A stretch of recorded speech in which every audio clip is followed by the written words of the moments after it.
आज आपण रथसप्तमीचे जे काही व्रत आहे त्याची पूजा कशी मांडायची हे पाहणार आहोत। त्यामुळे व्हिडिओ स्किप न करता संपूर्ण पहा। आज आपण रथसप्तमीची पूजा मांडणार आहोत। त्यासाठी एक पाट घ्यायचा आहे। रथसप्तमीची पूजा ही कुठे मांडायची हा सगळ्यात मोठा प्रश्न असतो। एक तर तुम्ही अंगणात तुळशी जवळ मांडू शकता, परंतु गावा ठिकाणी अंगण असतं, तुळस असते। परंतु जर तुम्ही शहरी भागामध्ये राहत असाल तर अंगण नसतं किंवा मग त्यावेळेस मग तुम्ही गॅलरीत वगैरे पूजा मांडली तरी चालेल। इंटेन्शन एकच असतं की आपल्याला आपण जी काही पूजा मांडणार आहोत तर त्यावरती सूर्यकिरण पडले पाहिजे, म्हणजे सूर्यदेवांनी ती पूजा पाहिली पाहिजे। आणि जर तुम्हाला नाही जमलं तर तुमच्या देवघरापुढे ती पूजा मांडायची आहे। फक्त पूजा मांडताना तिची जी दिशा आहे ती पूर्वेकडे करायची आहे, कारण सूर्य उगवतो ती दिशा पूर्वेकडची असते। त्यामुळे पूर्व दिशेला तोंड करून ही पूजा मांडायची आहे। पूजा डायरेक्टली खाली मांडायची नाही। असं एक पाट घ्यायचा आहे आणि पाटावरती एक लाल रंगाचं वस्त्र घालून घ्यायचंय। असा एक पाट किंवा चौरंग ठेवून घेतल्यानंतर त्याच्यावरती एक वस्त्र घालून घ्यायचंय। हे देवाचं वस्त्र आहे त्यामुळे लाल रंगाचंच आहे। परंतु जर तुमच्याकडे वस्त्र नसेल तर तुम्ही ब्लाउज पीसचा पण वापर करू शकता। परंतु हा जर रंग आहे तो घेताना उष्ण कलर घ्यायचे, म्हणजेच लाल कलर असेल, पिवळा कलर असेल किंवा मग नारंगी कलर असेल, जे उष्ण रंग दिसतात ते घ्यायचे आहेत। हिरवा किंवा निळा असे जे थंड कलर आहेत ते घ्यायचे नाहीये, कारण आपण सूर्यदेवाची पूजा करतोय। त्यामुळे लाल, पिवळा, नारंगी याच हिशोबाने आपल्याला वस्त्राचा जो रंग आहे तो घ्यायचा आहे। त्यानंतर ह्या पाटावरती आपण तांदूळाची रास घालून घेणार आहोत आणि ह्या राशीपासून आपल्याला सूर्याची प्रतिकात्मक अशी आकृती बनवून घ्यायची किंवा ज्याला प्रतिकृती म्हणतो ती करून घ्यायची। त्यासाठी असे धान्य घालायचे। कुठलंही धान्य घेतलं तरी चालेल जे तुमच्या घरात प्रामुख्याने खाल्लं जातं। परंतु तांदूळ घेतल्याने काय होतं, जे काही आपण जे मांडणार आहोत पूजा ते तांदूळ आहेत ते एक जागी राहतात। तसे बाजरी, ज्वारी जे असतात ते पांगले जातात फार पटकन। त्यामुळे असे तांदूळाची रास घालून घ्यायची आणि त्याला आता सूर्याचा आपल्याला प्रतिकात्मक आकार द्यायचा आहे। रथसप्तमी ही माघ महिन्यातल्या 7व्या तिथीला येते, म्हणजेच माघ शुद्ध सप्तमीला रथसप्तमी असे म्हटले जाते। आणि का म्हटले जाते तर या दिवशी सूर्यदेवांचा जन्म झालेला असतो। आदिती आणि कश्यप यांचा पुत्र म्हणून सूर्यदेवांना ओळखले जाते आणि याच दिवशी त्यांचा जन्म झालाय। त्यामुळे रथसप्तमी ही संपूर्ण भारतभरात मोठ्या उत्साहाने साजरी केली जाते, कारण सूर्यापासून संपूर्ण जगाला उष्णता आणि ऊर्जा मिळण्याचं काम करत असते, किंवा जो ऊर्जेचा स्रोत आहे तो सूर्यदेव सगळ्यात महत्वाचे आहे आणि म्हणूनच आपण रथसप्तमी सेलिब्रेट करत असतो। आता आपण सूर्याची किरण काढून घेणार आहोत।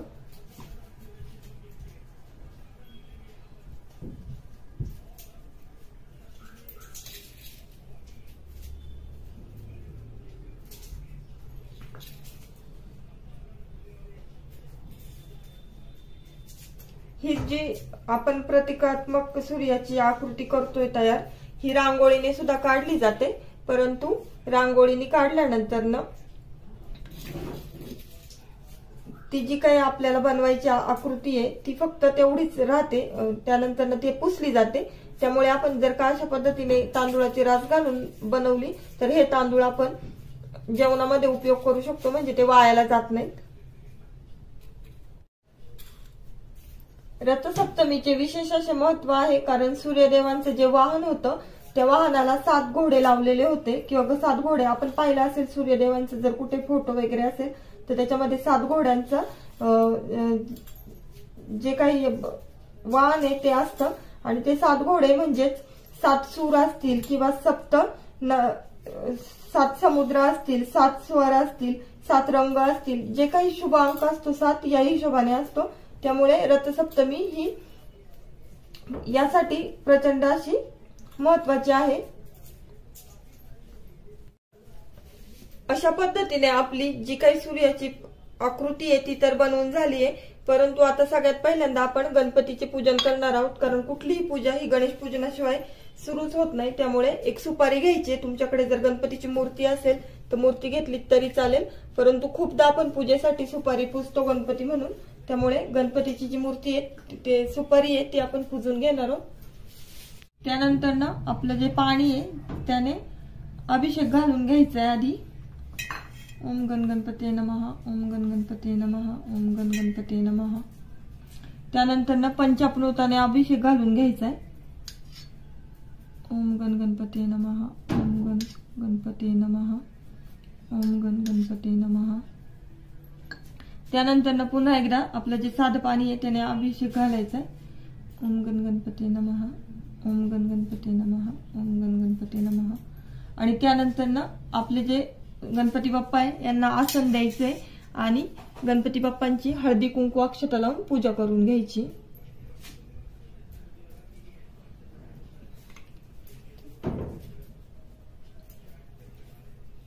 जर तुमच्याकडे विड्याची जोड पाने असतील किंवा आंब्याची पानं असतील तर त्याच्यावर ठेवा. नसेल तर असं तांदूळाच्या रास मांडायची आणि त्याच्यावरती गणपती बाप्पांचं जे काही स्थापना आहे ती करायची आणि हळदी कुंकू अक्षता वाहून एक फूल वाहून पूजा करून घ्यायची.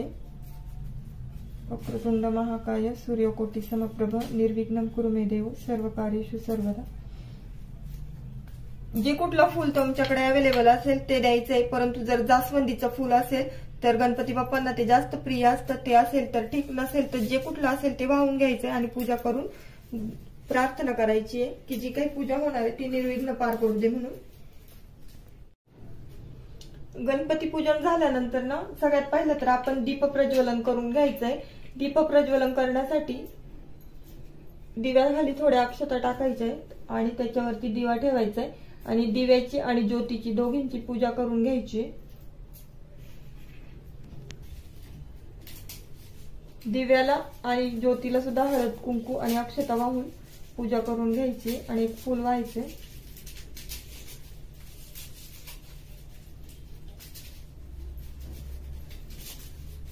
आणि दिव्याची जी प्रार्थना आहे, दिव्या दिव्या दीपक कानी कुंडल मोती हार दिव्याला पाहून नमस्कार, ही प्रार्थना म्हणायची. कारण ही प्रार्थना म्हणून जोपर्यंत आपण शरण जात नाही ज्योतीला तोपर्यंत ज्योती ही पेट घेत नाही.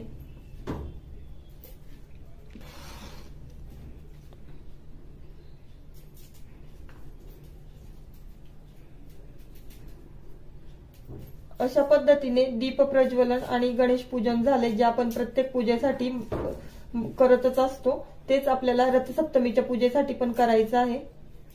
त्यानंतर सगळ्यात महत्वाचं म्हणजे जो आपण सूर्याची जी काही आकृती बनवून घेतली आहे तांदूळाच्या राशीने त्याची सुद्धा पूजा करून घ्यायची आहे. त्याला सुद्धा हळद कुंकू आणि अक्षता वाहून घ्यायच्या आहेत आणि फूल वाहून त्याची सुद्धा पूजा करायची आहे. आता सगळ्यात महत्वाची गोष्ट म्हणजे ज्यावेळेस आपण सूर्यदेवांची पूजा करत असतो, जर तुमच्याकडे सूर्यदेवांचा फोटो अवेलेबल असेल तर ठीक, नसेल तरी काही हरकत नाही. परंतु सूर्यदेवांच्या फोटो पुढे जे 7 घोडे असतात त्यांनाही खूप जास्त महत्व असतं. त्यामुळे ते जे काही आहे, जर फोटो असेल तर त्या 7 घोड्यांची सुद्धा तुम्हाला पूजा करून घ्यायची आहे. आणि त्यानंतर आपण जे काही संक्रांतीच्या वेळेस ओसा करत असतो ते सामान वापरत असतो, त्यातलं जे जे सामान तुमच्याकडे अवेलेबल असेल ते सगळं ह्या पूजेसाठी ठेवून घ्यायचंय किंवा मांडायचंय. इथे गाजराचे तुकडे आहेत, ह्या वाटाण्याच्या शेंगा आहेत, त्यानंतर ह्या वालाच्या शेंगा आहेत, त्यानंतर ह्या घेवड्याच्या शेंगा आहेत. जे जे आपण ओशासाठी वापरतो किंवा संक्रांतीच्या पूजेसाठी वापरतो त्या सगळ्या गोष्टी आपल्याकडे ह्या पूजेसाठी लागतात. आणि त्यातली एखादी गोष्ट नसेल तरी चालेल, असं काही नाही का ह्याच गोष्टी सगळ्या आल्या पाहिजे. एखादी अर्धी राहिली तरी चालेल, परंतु जर असतील तर त्या आठवणीने टाकायच्या आहेत. त्यानंतर हे ओले हरभरे ज्याला घाटे म्हणले जातात आणि ह्या ओल्या शेंगा आहेत भुईमुगाच्या. त्यानंतर सगळ्यात महत्वाचं म्हणजे तिळगुळ हा सण आहे, तो तीळ आणि गुळ आणि गुळाचा जो मेन सोर्स असतो तो म्हणजे ऊस. त्यामुळे हे ऊसाचे छोटे छोटे जे तुकडे किंवा ज्याला ऊसाचं खांड म्हटलं जातं ते सुद्धा या पूजेसाठी मांडायचे. अशा पद्धतीने आता हे तर झालंय आपले भाजीपाला. आणि यात सगळ्यात महत्वाचं असतं ते म्हणजे तीळ. त्यामुळे थोडेसे तीळ घालून घ्यायचे आणि ही जी काही प्लेट आहे ती अशी पूजेसाठी मांडायची आहे. त्याचप्रमाणे मग अशी ओसामध्ये हे जे आपण गव्हाची ओंबी म्हणतो ती ठेवायची राहिली होती, ती होती म्हणून टाकायची. नसेल तुमच्याकडे गव्हाची ओंबी तर डायरेक्ट गहू असतात आपले रोजचे खाण्याचे ते टाकलेत तरी चालतील. आणि सगळ्यात महत्वाचं म्हणजे तिळगुळ.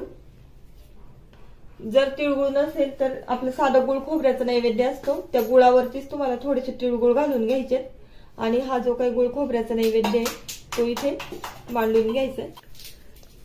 त्यानंतर आपण ही सूर्याची आकृती काढून घेतली। त्याच्यानंतर दीप प्रज्वलन केलं, गणेश पूजन केलं, ओसाचं जे सामान होतं ते ठेवलं। सगळ्यात महत्वाचा जो नैवेद्य असतो तो म्हणजे निरस्या दुधाचा। जर तुमच्या घरात जे कुठलं दूध येतं त्यात पाणी न घालता ते बाजूला काढून ठेवायचं किंवा तापवायचं नाहीये। असं निरसं दूध आहे त्याला मान असतो, कारण ही अग्निदेवतेची म्हणजे सूर्यदेवतेची पूजा आहे आणि याच्यामध्ये पाण्याचा अंश नसलाच पाहिजे। या हिशोबाने आपण हे जे दूध आहे ते निरसं वापरायचंय। त्यानंतर एक कुठलंही फळ घ्यायचंय आणि ते फळ सुद्धा इथे ठेवून घ्यायचंय पूजेचा प्रसाद म्हणून।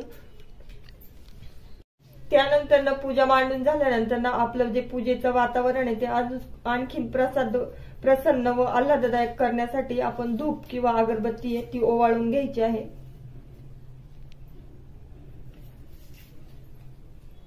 सगळ्यात पहिले तर गणपती बाप्पा, त्यानंतर सूर्यनारायण आणि आपली जी काही ज्योत आहे तिला, आणि त्यानंतर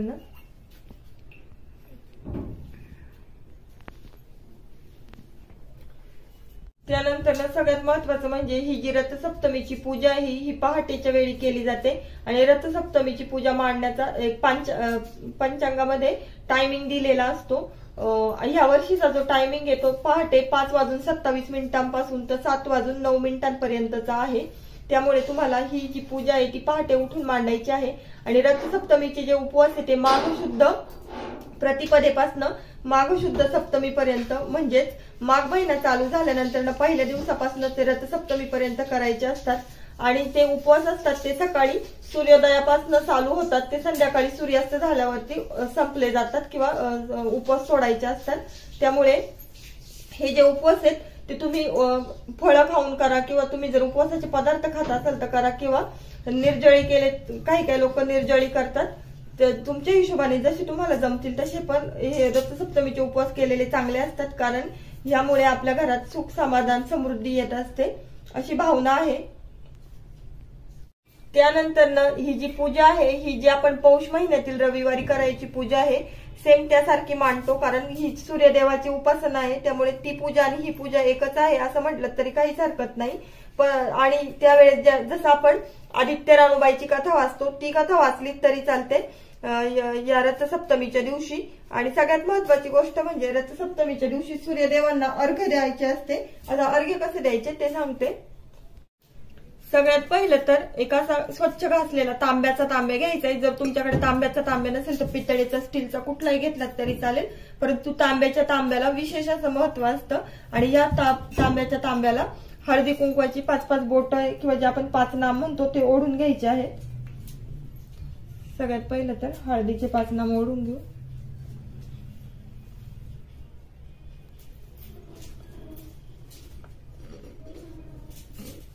पाच ओढा 7 ओढा तुमच्या हिशोबाने जेवढे तुम्हाला जमतील तेवढे अशा पद्धतीने इकडून सुद्धा ओढून घ्यायचे।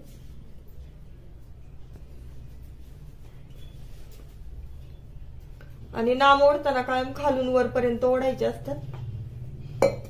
त्यानंतर कुंकवाचं बोट घ्यायचंय आणि कुंकवाचे नाम ओढून घ्यायचे।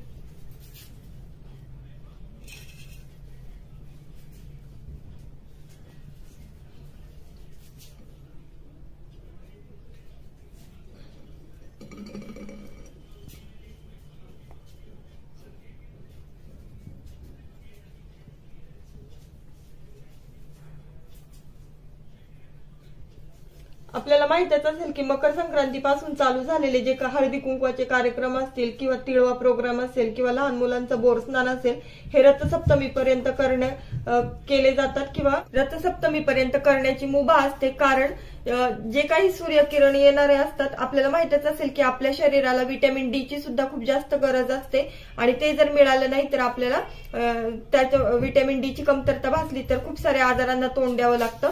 आणि म्हणूनच सूर्याचं कोवळं ऊन आहे ते आपल्याला घ्यावं लागतं प्रत्येकाला।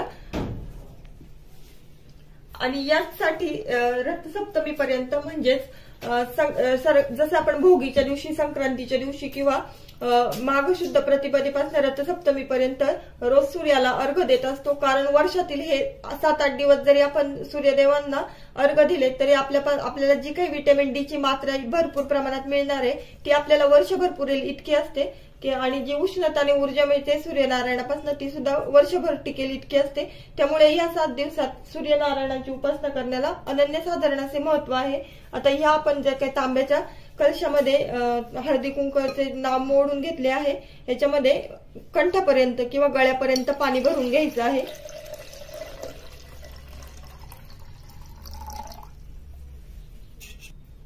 त्यानंतर याच पाण्यामध्ये हळदी कुंकू आणि अक्षता घालून घ्यायचे आहे।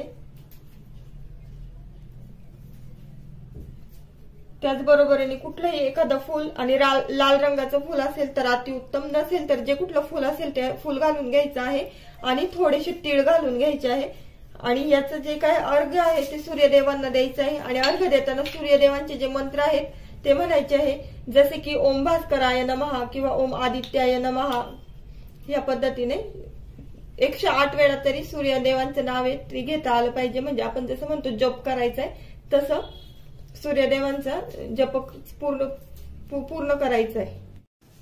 अशा पद्धतीने आपण रथसप्तमीची पूजा कशी करायची याचा संपूर्ण व्हिडिओ पाहिला। व्हिडिओ आवडला असेल तर जास्तीत जास्त लाईक आणि शेअर करा आणि चॅनल आवडलं असेल तर सबस्क्राईब करायला विसरू नका। पुन्हा भेटूया नवीन अशा इंटरेस्टिंग व्हिडिओमध्ये। तोपर्यंत good bye and take care.